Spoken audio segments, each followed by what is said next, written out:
Il te reste quelques minutes pour affronter tes examens. Et cette situation ne t'arrange pas, car tu es en retard dans tes révisions. Il y a trop à faire. Tu te demandes comment étudier tout ça pour être prêt demain. Tu doutes de toi. Tu ne sais pas par où commencer.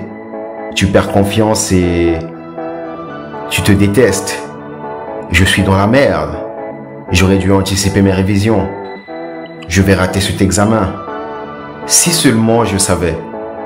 J'aurais pu réviser plus tôt. Et il te reste seulement très peu de temps pour te préparer.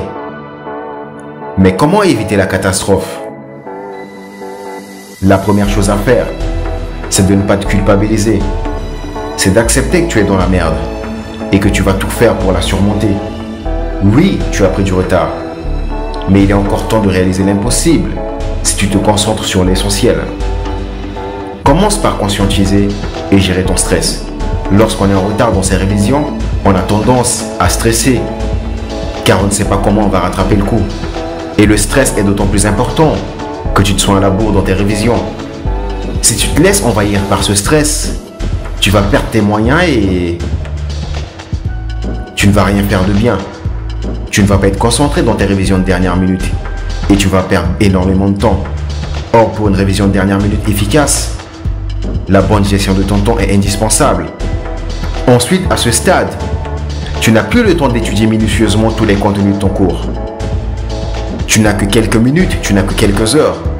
Tu n'as que quelques heures devant toi. Donc tu n'as pas le temps d'aller étudier tous les éléments de ton cours. Va à l'essentiel et concentre-toi sur les 20% de choses qui sont susceptibles de se présenter lors de ton examen. Pour prendre conscience de ces 20%, tu peux t'inspirer des annales, des orientations que te donnent tes professeurs en classe sur les points les plus importants de ton cours. Tu peux te renseigner auprès des anciens de ta classe.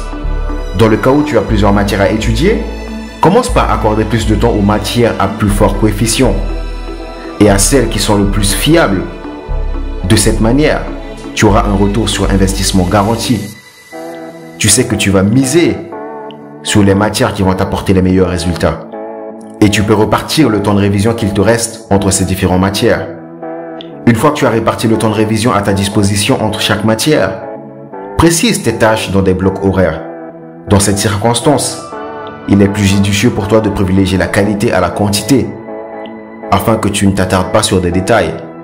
Car dans ce genre de situation, la qualité de tes séances de révision doit être irréprochable. Les matières les moins importantes, tu peux les laisser de côté.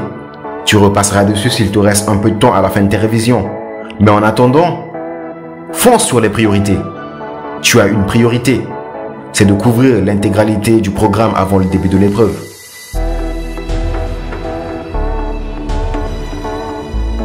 Tu vas sûrement me dire, oh, le super-héros, mais qu'est-ce que tu me racontes?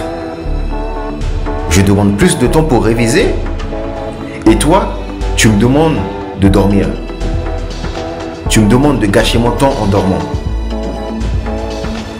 Alors, tu sais, l'erreur serait de penser que dormir est une perte de temps. Il faut savoir que j'ai effectué avec mon groupe de travail 6 mois de nuit blanche pour préparer ensemble notre baccalauréat scientifique lorsqu'on était encore en terminale. Je sais donc ce que ça fait de ne pas dormir à la veille d'un examen. Je connais les risques liés à cette habitude et je sais de quoi je parle. Il faut aussi noter que des chercheurs américains ont constaté que les étudiants qui ont été incités à dormir davantage pendant leur période d'examen ont obtenu de meilleurs résultats que leurs camarades, et ce, au-delà de la récompense qu'on leur donne sur leurs notes. Ces chercheurs insistent donc sur l'importance de respecter scrupuleusement les 7 à 8 heures de sommeil recommandées pendant toute la période des études, et notamment pendant les périodes d'examen. Des nuits d'environ 8 heures permettraient de favoriser de bons résultats scolaires pour les étudiants qui ont participé à cette étude menée par l'université Baylor au Texas. Car un sommeil de qualité est important pour tes fonctions d'apprentissage, de mémorisation et d'adaptation à des circonstances nouvelles. Et ces 3 fonctions sont très importantes lors d'une performance à l'examen. Au cours de cette expérience, Un défi a été lancé à une trentaine d'étudiants qui sont en période d'examen. Ces derniers recevaient des points supplémentaires sur leur contrôle s'ils acceptaient de dormir en moyenne 8 heures par nuit pendant 5 nuits. Ceux qui ont choisi de relever ce défi, en gros 24 d'entre eux, portaient des dispositifs de surveillance du sommeil au poignet pendant toute cette période pour garantir des résultats d'études précis et fiables. Une bonne nuit de sommeil est plus utile pour l'apprentissage que des révisions intenses de dernière minute. Mais la plupart des étudiants pensent à tort qu'ils doivent sacrifier soit leurs études, soit leur sommeil, a expliqué le chercheur Michael Scullin, qui est un des chercheurs qui ont participé à cette étude. Les étudiants qui ont eu les notes les plus élevées ont compris que sacrifier leur sommeil pour terminer leurs travaux scolaires n'est pas un choix sain. La majorité des étudiants qui n'arrivent pas à avoir un sommeil équilibré et performer également dans leurs études expliquent et ont comme excuse qu'ils n'ont pas le choix car ils estiment qu'il n'y avait jamais assez d'heures dans la journée entre les cours, les activités extrascolaires, les emplois.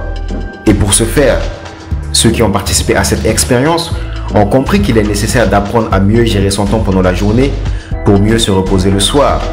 Et ils ont compris que gagner des heures de sommeil te permettra réellement d'être plus efficace le lendemain.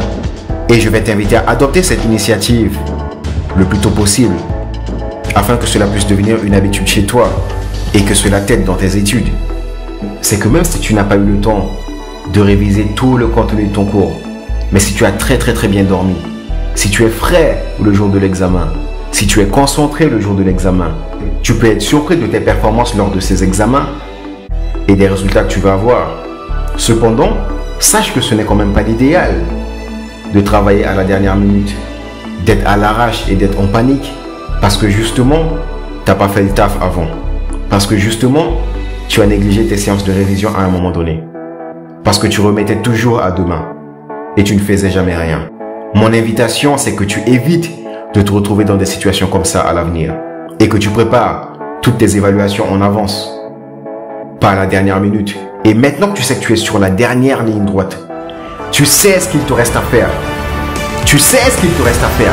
Il est temps pour toi de rentabiliser les quelques secondes qu'il te reste. Il est temps pour toi de miser sur toi. Tu n'as pas d'excuse maintenant pour ne pas réviser tes cours. Tu n'as pas d'excuse maintenant pour étudier. Chaque seconde qui passe est une occasion qui t'est offerte. Vas-tu saisir ces occasions? Vas-tu les utiliser à ton avantage? Qu'est-ce que tu vas faire maintenant? Qu'est-ce que tu vas faire du temps qui te reste? Qu'est-ce que tu vas faire du temps qui te reste? C'est ces secondes qui vont te faire rattraper tes retards. Tu le sais, c'est à toi de changer les choses. Tu dois avoir l'esprit de ceux qui savent pourquoi ils se battent. Le combat se termine à la fin de tes examens. C'est pas maintenant que ça se termine. Tant que tu as un souffle de vie, tant que tu respires, tant que tu as encore quelques secondes, le combat continue. Ce n'est pas moi qui vais le faire. C'est toi.